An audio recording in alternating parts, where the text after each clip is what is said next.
Welcome back, fellow riders, to my 5,000 mile update of the Hawk X250. For the most part, this video is going to be an update on what I've done to the bike and experiences that I've had with it because, to be blunt, since our 2,000 mile update, not much has changed in the way of performance and issues. Other than the out-of-box issues we had with an inaccurate fuel gauge, the poor idle on the stock carburetor, I think there's only been one or two things so far, and I'll just knock them out. I lost one screw on the plastic exhaust shroud. No idea when that happened, but the counterbalance is doing its job because that's the only thing that's fallen off the bike so far. And the speedometer is starting to act up when I get above 55 miles an hour. It starts jumping all over the place. Still seems to be accurate up to 55 miles an hour, but past that, it doesn't know what the hell's going on. So halfway to my goal of 10,000 mostly trouble-free miles, with no catastrophic failures and no pile of little issues which makes the bike unmanageable to deal with. And I'm choosing 10,000 miles as my goal on whether or not I can condemn or condone the bike being worth it, simply because it's a $1,700 bike and you round up to $2,000 for taxes and fees. That would be 20 cents per mile at 10K, and that price of your initial investment would only go down as the mileage goes up. At that point, I would say the bike is worth it, assuming it makes it there. And she's doing great so far, so here's hoping. As far as modifications, add-ons, and upgrades, I've done a few things to the bike. It's actually built up a little list over time, more than I thought. But most of this is just for reliability, safety, comfort, and convenience. Very few are actually for performance. I think the only thing that might affect the bike's performance is the nibby carburetor I put on. And this was only because I got tired of dealing with the really poor idle on the stock carburetor, so that solved that issue and did open it up a little bit in the low and mid-range. Chances are the only performance modification I'll be doing to this bike is really just for practical reasons. A more free-flowing exhaust is in the near future, so I can hopefully get a little more top end for a higher cruising speed to take advantage of that nibby carburetor even more. This will make highway travel more convenient, but I've been hesitant for two reasons. First, and most important, I wanted to make sure we got at least 5,000 miles out of the bike so I wasn't wasting exhaust money on an engine that was going to blow up anyways. And second, a free-flowing exhaust is almost certainly going to be louder. I don't care for loud bikes, but, performance is a trade-off. The bike is already pretty loud with the stock exhaust at cruising speed, so that's just something I'm going to have to deal with. We'll test the waters to see how it goes, but my hopes are that the free-flowing exhaust will give just enough of a performance gain to allow me to drop the rear sprocket a few teeth, gain a few more miles per hour, but most importantly, a lower RPM cruising speed. This bike is pretty torquey, but above 6,000 RPMs, it doesn't really do much more, so if I can keep the power band with a higher cruising speed, that'll make me happy. After reaching roughly 3,000 miles, I started taking the bike on increasingly longer round trips, 80, 100, and recently up to 140-mile round trips, and it's really been doing very well. Because it's an air-cooled engine and I've been taking it on these longer trips, I decided to add an oil cooler. I'm pretty skeptical as to how much oil actually flows through this thing, but I figure it can't hurt, even if it doesn't help much. I had to weigh some pros and cons before adding this kit. First, it's a pretty well-proven design of an engine, but being air-cooled on a dual sport, also likely not intended to be a long-range cruiser. So whereas I think this engine does a good job at keeping itself within operating temperature, I believe I'm also pushing its limitations. The biggest con I see with this system is its potential for failure. You have a lot more places to spring an oil leak, which can actually do a lot more harm than good. Now, it's been holding up fine, and I keep an eye on it, checking it every ride to make sure there's no new leaks popping up. I also keep the stock plug and screen in my tool parts kit with the bike, just in case I get lucky enough to notice any issues on the fly. But chances are, if you're on a 100-mile round trip and this thing starts leaking, you're It's going to be too late before you notice. So it might do more harm than good. Keep that in mind before installing one. It gets pretty darn hot out here in the summertime, so I weighed the options and decided this is probably good for the long-term life of the engine. On that note, I would like to thank Kiss My Gas Power Sports, I'll leave a link in the description to his video, on his installation of this oil cooler kit. He came up with an idea of using exhaust clamps to offset the oil cooler, that way rocks and crap's not flicking it up into the screen, and it helps with tire clearance as well. I had to shave down the studs on the clamps so when I brake hard the tire wouldn't contact them, but his video did some outside of the box thinking that I probably wouldn't have thought of myself. Another item on my soon-to-be upgrade list is replacing the stock mirrors. These ones are actually decent, both in size and their ability to hold adjustments. I'm not constantly fiddling with them due to vibration or excessive wind. They hold just fine unless I bump them, but they don't come out quite far enough for me, so I can never get them adjusted just right to see what's coming up directly behind me, especially when I'm wearing a riding jacket. Too much of my view is obscured. I can see off to the sides just fine, but if it's a single lane road and there's someone approaching from the rear, I don't notice until they're like right on my tail. So these are going to get upgraded with some that stick out further. Alright, so let's talk about lighting for a moment. Now, riding the Hawk at night sucks, and this is mainly because of the headlight housing. Even replaced with a bright LED bulb, the housing's pointed too far down, so you're forced to use your high beams pretty much all the time. Otherwise, you can't see much more than about 20 feet in front of you, which is not good. Even with the high beams on, your max is about 50 yards, and 50 yards at 50 miles an hour is also not that great. So in an attempt to compensate for this, I added these auxiliary floodlights. More on those in a moment. You could probably shim the housing or modify the mounts to raise the headlight a little bit, which is something I'm going to try here pretty soon. But as it comes out of the factory, at least mine really bad for night riding. I don't ever really intend on riding this bike at night. It's just usually I get so caught up in adventure riding and exploring that by the time I get home it's pitch black.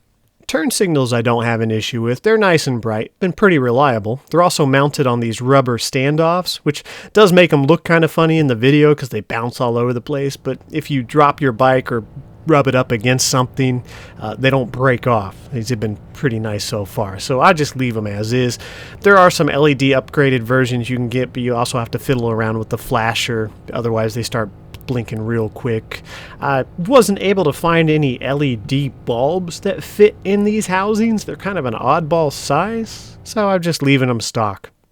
No issues with the stock taillight either. It was plenty bright, but I did go ahead and upgrade it just for some safety reasons.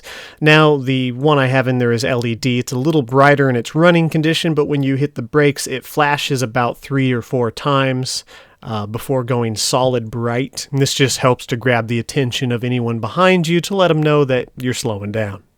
For a bit of redundancy after some bad experiences with a faulty headlight switch on one of my old dual sports, which caused the lights to just turn off randomly due to the vibration of the motor, and to also help compensate for the lackluster headlight housing on this bike, I added these auxiliary lights on a separate circuit with their own switch. Now, these aren't projector beams, so they don't see very far down the road. They don't do much for helping to compensate with the lack of distance. However, they are extremely bright, and they flood the entire area in front of your bike, allowing you to see what's on the side of the road really well. Now, if you want more distance, you want projector beams. These are floodlights. I'll leave a link in the description in case these pique your fancy. I like them, but I might replace them with projector beams for more throw. That being said, please be considerate. You do not want to use these when there's oncoming traffic. You will blind the ever-living hell out of anyone approaching you with these things. The only upside would be if they refuse to turn off their high beams, you'll turn them off real quick with these suckers. It's important to keep in mind the charging limitations of these small motors before blindly adding a bunch of extra lights to your bike. I will admit I am kind of just doing trial by fire and a little bit of hoping, but not completely blind. I have a voltage readout on my USB charge port, and it tells me that with everything running at idle, the bike is above 14.1 volts, and with cruising, it's about 14.4, so I think I'm okay. I don't use the auxiliary lights very often, so it shouldn't be such a big deal. It would likely be a different story if I was still using the stock incandescent headlight and taillight, which draw a bit more amperage. As to why I have the auxiliary lights mounted low on my forks, this was just out of necessity, not really my first choice. There wasn't anywhere else for me to put them. I've tried high on the forks, interfered with the travel. I tried handlebars, didn't have much real estate left. Believe it or not, I don't have all the stuff on my handlebars just for the sake of having more stuff. I use all of it almost every single ride. So low on the forks was just about the only spot they would fit securely. They're locked in place thanks to the standoffs for the cables. There's a metal notch which prevents them from rotating, so that was a happy coincidence. And I secured everything with Loctite, and I constantly check them every couple of rides to make sure nothing's coming loose and migrating. The last thing I want is to send an auxiliary light through my front spokes at cruising speed. So if you're going to follow this method, do everything you can to make sure those suckers are secure. One last downside with being forced to mount them low on the forks is they're unfortunately subjected to all the harsh riding conditions of the road, because down here they don't get the benefit of any of the bike's suspension, only cushion from the rubber of the tires. I expected them to give me issues and stop working since I bought them off Amazon, but they're surprisingly still working, so it's not ideal. I think the rubber grip they use for mounting it to the forks is the only thing keeping these alive, because it would limit some of the vibration. Out of everything I've done to the bike so far, if for some reason I could only choose one of these additions to keep, it would certainly be the tire pressure monitoring system, which is ironically probably the cheapest thing I've added to the bike.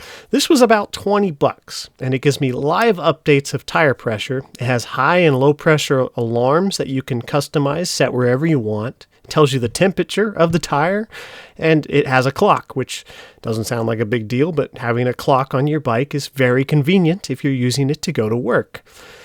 This has been reliable. It's been waterproof. It has a magnetic charging port, so I don't have to worry about forgetting to cap off a port and it rusting in the rain. It detaches really easily. It's small and lightweight. I was able to conveniently clamp it to one of my turn signals to move it a little bit further forward.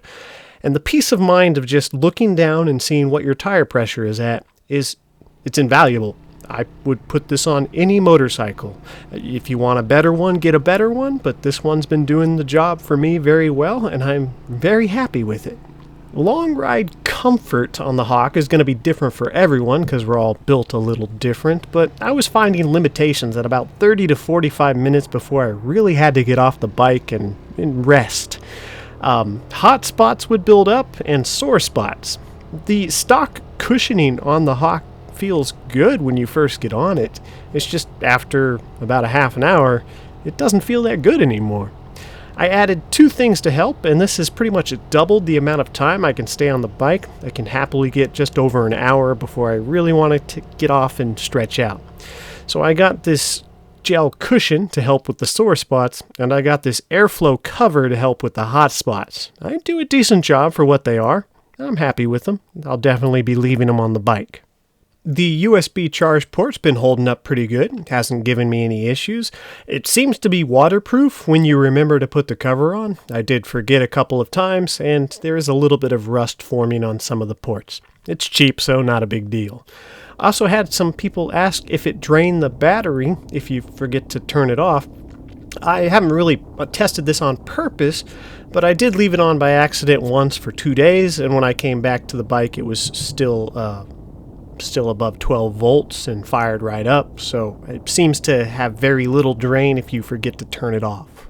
This chain oiler is really nice for convenience. I get about 5 to 6 tanks of gas before I have to refill it. That's because every time I gas up the bike, I'll turn the oiler about a quarter of a turn, and for 5 minutes it'll do a slow, steady drip of oil onto the chain.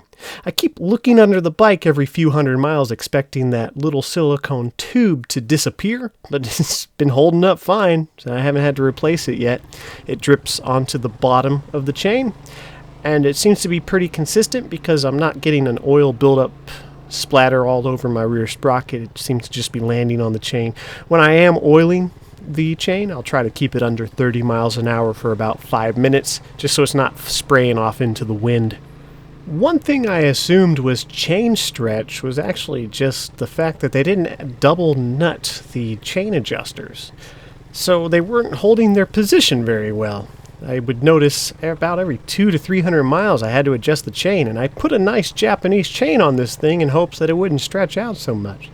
So I just went ahead and double nutted the adjuster, and now I don't have to keep adjusting the chain as often because it's not losing its position. So that's something you might want to look into if you have a Hawk.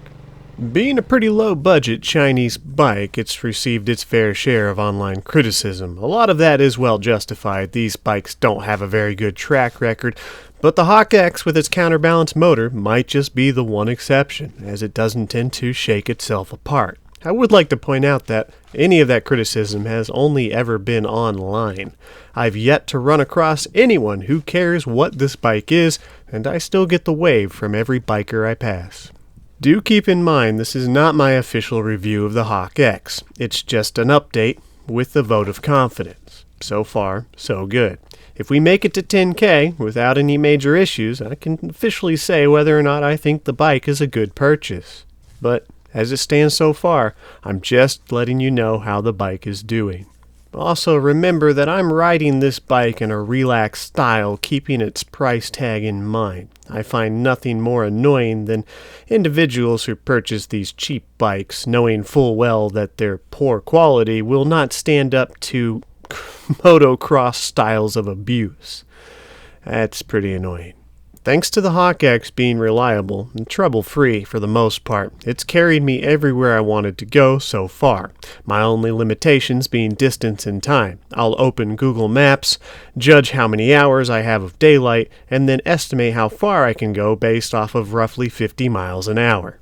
It turns out if you wake up early enough, these distances can add up quite quickly. I've explored parts of Louisiana that I didn't even know existed, and I've seen some rather beautiful locations. I am now confident enough to take this bike out of state. I'm just trying to decide where to go next. So I hope you guys got some useful information out of today's video, or at the very least were mildly entertained. And until next time, ride safe.